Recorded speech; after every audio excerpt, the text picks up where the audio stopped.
So hello and welcome everybody, welcome to the hope secondary. आप सभी लोगों का स्वागत है वंस अगेन। सो आज हम लोग पीवाईक्यू सेशंस करेंगे ऑफ केमिकल काइनेटिक्स इस सीरीज़ में, जैसा कि हमारा पीवाईक्यू सीरीज़ चल रहा है। सो आज हमारे सेशंस में हम लोग करने वाले हैं पीवाईक्यू सीरीज़ में केमिकल काइनेटिक्स का पीवाईक्यू करने वाला है। सो करते हैं स्टार्ट। आई होप सो आपका ये चैप्टर पढ़ा होगा। अगर पढ़ा हुआ है तो बहुत अच्छे से समझ आएगा, और अगर नहीं पढ़ा हुआ है तो फिर थोड़ा प्रॉब्लम हो सकता है, राइट। तो सबसे पहले हम थ्योरी को पहले पढ़ लेते हैं। अगर हमें थ्योरी क्लियर नहीं है तो पहले वो थ्योरी क्लियर करना होगा। हमारा अपलोडेड वीडियोस है, आप उसको हेल्प ले सकते हैं देखने के लिए, ठीक है। सो नाउ सबसे पहला जो क्वेश्चन है वो हमारे पास क्या है। For a first order reaction, for a first order reaction, एक फर्स्ट ऑर्डर रिएक्शन है। The time required for completion of 90% of reaction is x times the half life of the reaction. The value of x is okay. सो हमसे कह रहा है for a first order reaction, यानी reaction का order क्या है, first. अगर reaction first order होता है तो हम लोग कुछ याद रखते हैं कि रिएक्शन में जैसे फर्स्ट ऑर्डर होता है तो उसका फॉर्मूला क्या आता है, Kt = 2.303 log C0/Ct। या फिर अगर हमारे पास जो फॉर्मूला आता है वो आता है Kt x% = 2.303 log 100/100 - x। ये हमारे पास फॉर्मूला होता है। दोनों फॉर्मूला में से कोई सा फॉर्मूला लगेगा वो इस बात पर डिपेंड करता है क्वेश्चन में गिवन क्या है। For a first order reaction the time required for the completion of 90%, यानी परसेंट से बात कर रहा है तो सेकंड वाला फॉर्मूला यूज करेंगे। 90% of the reaction is x, यानी Kt 90% इज इक्वल्स टू क्या आ जाएगा, 2.303 log, यहाँ पर क्या लिखेंगे 100 और नीचे क्या लिखेंगे 100 - 90। सो यहाँ से हम जब इसको सॉल्व करेंगे t 90% जो दिया हुआ है वो दिया हुआ है x। क्या बोल रहा है, for the first order reaction the time required for completion of 90% of the reaction is x times the half life of the reaction, यानी जो टाइम 90% है वो क्या है कि t 90% है, यानी टाइम 90% जो रिएक्शन का है वो क्या है, हाफ लाइफ का x टाइम्स है, यानी t 90% is equals to x times of t 50%। यह हमारे पास क्वेश्चन है। दैट इज इक्वल्स टू यहाँ से क्या आ जाएगा 2.303 log 100/10। तो यहाँ से सॉल्व करेंगे तो ये 10 आ जाएगा। पूछ रहा what is the value of x, यानी इस x की वैल्यू क्या होगी। कोई बात नहीं, हम इस सवाल को मान लेते हैं कि ये हमारे पास इक्वेशन नंबर 1 है, और हम वी नो दैट कि t 50% का फॉर्मूला अगर हम लगाएंगे तो दैट इज इक्वल्स टू हो जाएगा 2.303 log 100/100 - 50। यहाँ से जब हम सॉल्व करेंगे तो t 50% यानी Kt 50% होगा, that is equals to 2.303 log 2 आ जाएगा। इसको मान लेंगे इक्वेशन नंबर 2, और इक्वेशन नंबर 1 और इक्वेशन नंबर 2 को हम डिवाइड मार देते हैं। तो इसके नीचे इक्वेशन नंबर 2 लिख देते हैं k x t 50% is equals to 2.303 log 10। अब ना यहाँ से हम ये 2.303 Kt 50 कट जाएगा तो 1/x इज इक्वल्स टू क्या आ जाएगा, log 2/10। log 10 का वैल्यू 1, log 2 का वैल्यू 0.3, तो x बराबर कितना आ जाएगा 10/3 दैट इज इक्वल्स टू 3.33। जो करेक्ट आंसर होगा x की वैल्यू हो जाएगी 3.33। इसके साथ हम 4 नंबर गेन कर लेंगे। क्वेश्चन काफी अच्छा था। तो जब भी कभी भी 90% दे करके 50 पूछे, 50 दे करके 90 पूछे, किसी भी परसेंटेज देकर किसी का रिएक्शन पूछेगा तो बेस्ट वे जो होता है वो ये होता है कि हम इक्वेशंस बना के सॉल्व करें। अदरवाइज सब्स्टिट्यूशन मेथड भी कर सकते थे, लेकिन सब्स्टिट्यूशन मेथड थोड़ा हमें प्रॉब्लम लगता है, इसमें जल्दी जल्दी बना सकते हैं। ठीक है, कुछ बातें हमें याद होना चाहिए था। ये बेसिक्स था कि अगर कंसंट्रेशन दिया होता तो फर्स्ट ऑर्डर में ये यूज करते, कंसंट्रेशन नहीं दिया होता तो ये वाला यूज करते। नाउ बढ़ते हैं अगले क्वेश्चन पर। अगला क्वेश्चन है हमारे पास, लिखिएगा। नेक्स्ट क्वेश्चन है, at 30 degree centigrade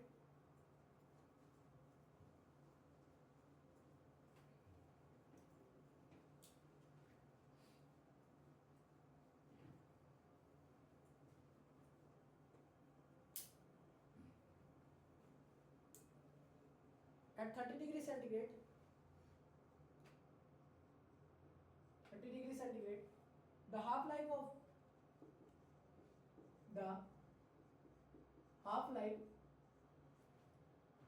for the decomposition of Ab2, for the decomposition of Ab2 is 30 second, and is independent of initial concentration of Ab2 and is independent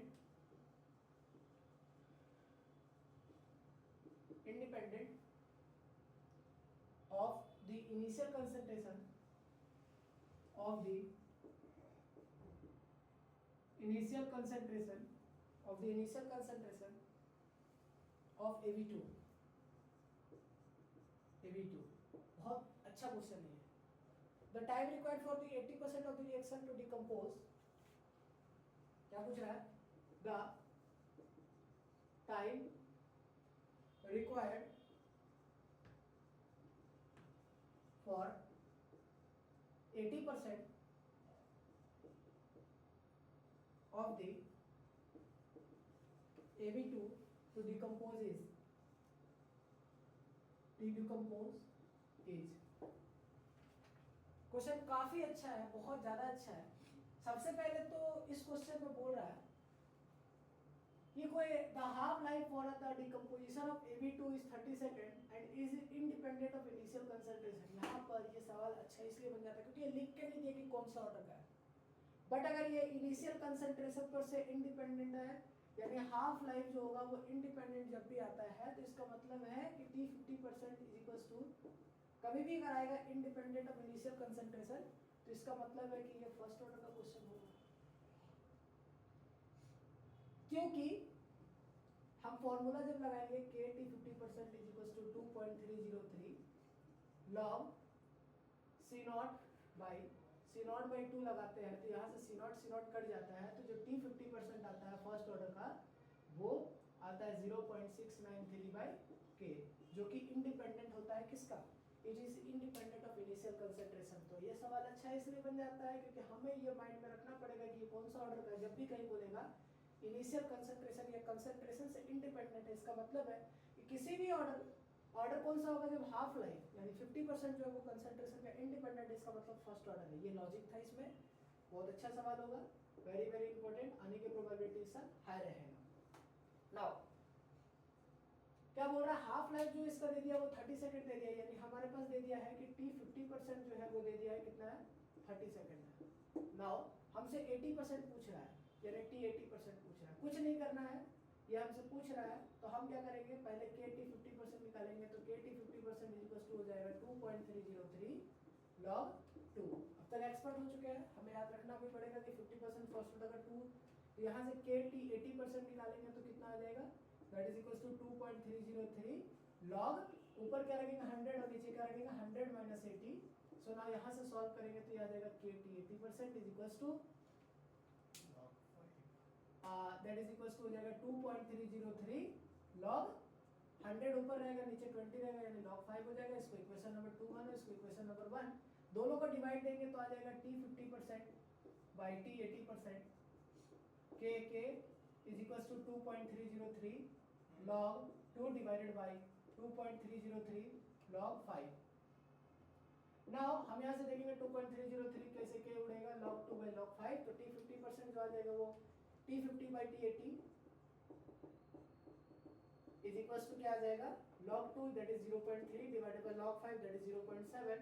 तो यहाँ से T 80 बराबर आ जाएगा, T 50 कितना दिया हुआ है 30 सेकंड, तो 30 into 7 by 3 that is equals to आ जाएगा 3 से 10, यहाँ आ जाएगा 70 सेकंड।